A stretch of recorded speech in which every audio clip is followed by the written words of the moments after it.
If you clicked on this video, then you're probably wondering how to find studs in a wall just like this. There's a couple different methods you can use. You could use a stud finder, which is probably the easiest one,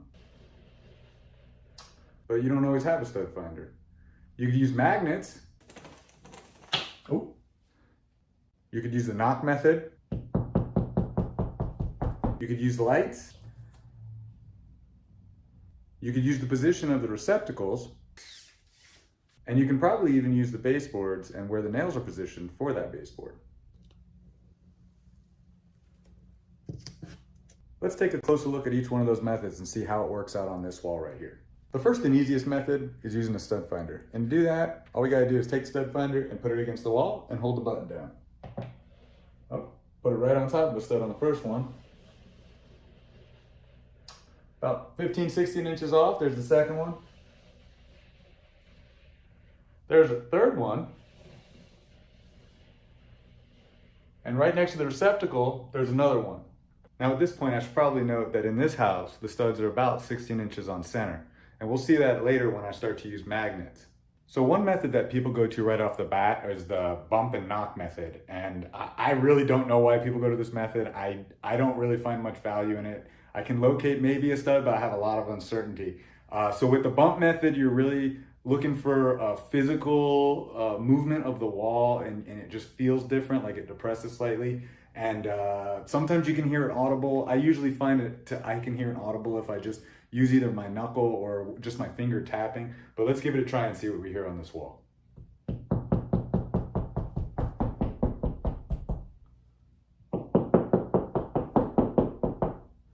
All right, so on this wall, with the bump method, I didn't really feel a flex, but I did hear a flex, and I think it was right about here. So I'm actually gonna use the stud finder because I have a lot more confidence in the stud finder. All right, so in this wall, I actually was able to locate it, but again, I just don't have a lot of confidence where it is, and I'm gonna go back to the stud finder. So if that method works for you, especially in a pinch if you don't have a stud finder, it seems to work, and then you're definitely gonna wanna mark the studs with tape. And then you might even want to drill into the wall with like just a small pilot hole just to verify where the center of the stud is before you either mount to it. If you're just trying to avoid it, that's a great method probably, because you're going to be able to feel or hear a difference, and then you just stay away from that. For the next technique, I turned on the lights because what we're going to be doing is we're going to be shining a flashlight across the wall. And I've got some tape to mark it, and I'm actually, after I go ahead and mark it, I'm going to check it with a stud finder because I have high confidence, and that'll tell me whether or not I hit the stud reasonably or not.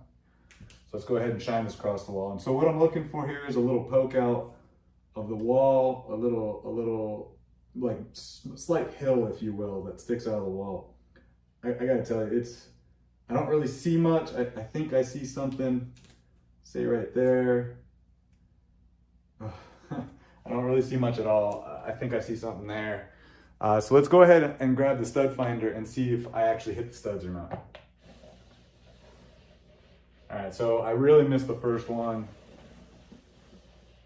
and I missed the second one. I would say that shining a light across the wall, it might find something, but I would have, pretty much after this, I would have zero confidence that I found the stud.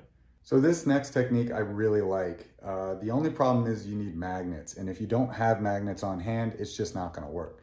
And so what I did is I just went in the house and I grabbed one of our baby lock magnets, and I grabbed some neodymium magnets from the garage.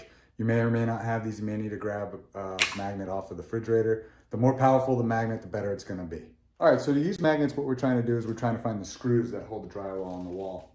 And again, the studs are typically 16 inches on center in this house. They could be a lot longer. I remember when they were building this house, I actually found some studs that were like 23 inches apart, and I asked the builder if that was normal. So just be aware your studs might not exactly be what all the other studs are on the walls, and they may not be standardized. So I'm gonna use the baby magnet, and I put it in a plastic bag to help me guide it along, because if I hold it in my hand, I can feel the screws, but it's not always so obvious. When I put it in the plastic bag, first thing, I don't actually scuff up the wall moving the magnet across. And the second thing is when it catches, you actually see the bag move. So let's give this a shot. Now, I know they're 16 inches off center, so I'm just gonna kind of swath across the wall 16 inches.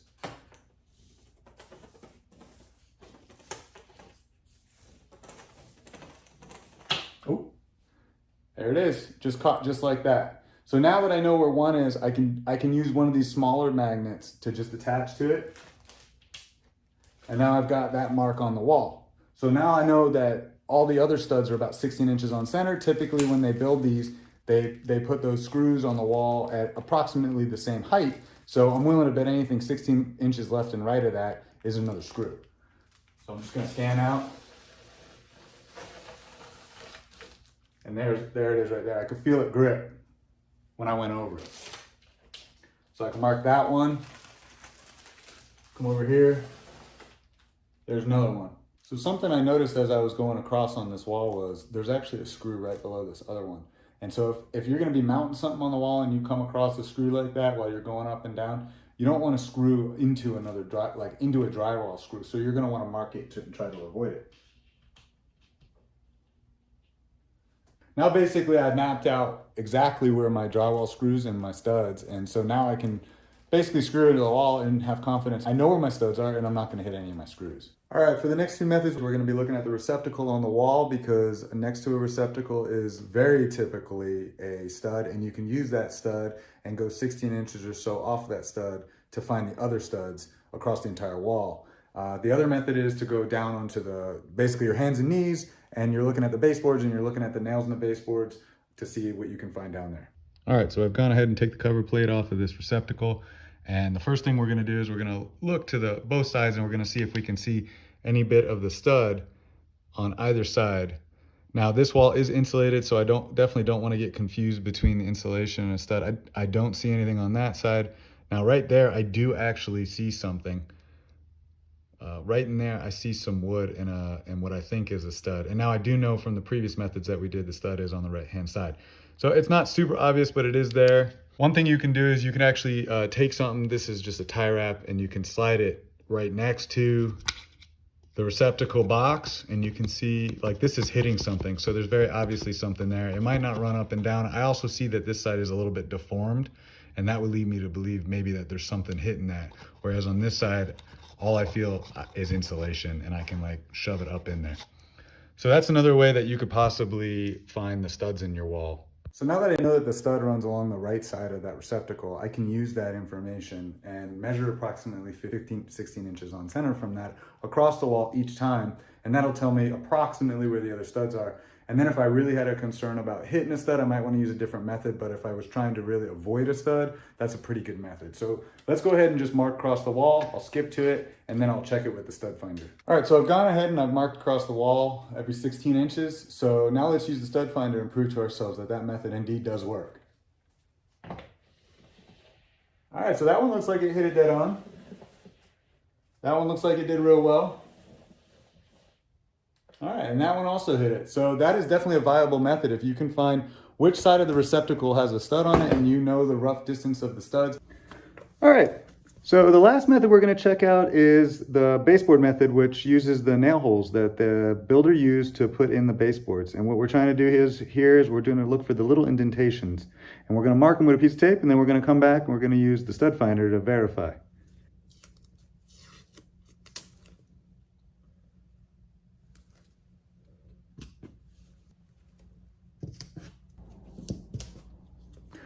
All right, so I've got a few of these divots, is what I would call them, marked. They were not the easiest thing to find, but I did use the light and the gradient off of the glossiness of the paint to find them. And now let's use the stud finder to see how we did. Looks like we missed the first one completely. It looks like we're off on the second one. The third one we almost hit.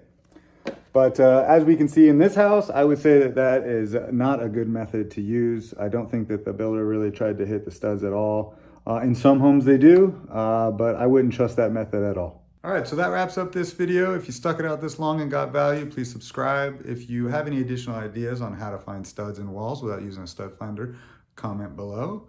And as always, good luck.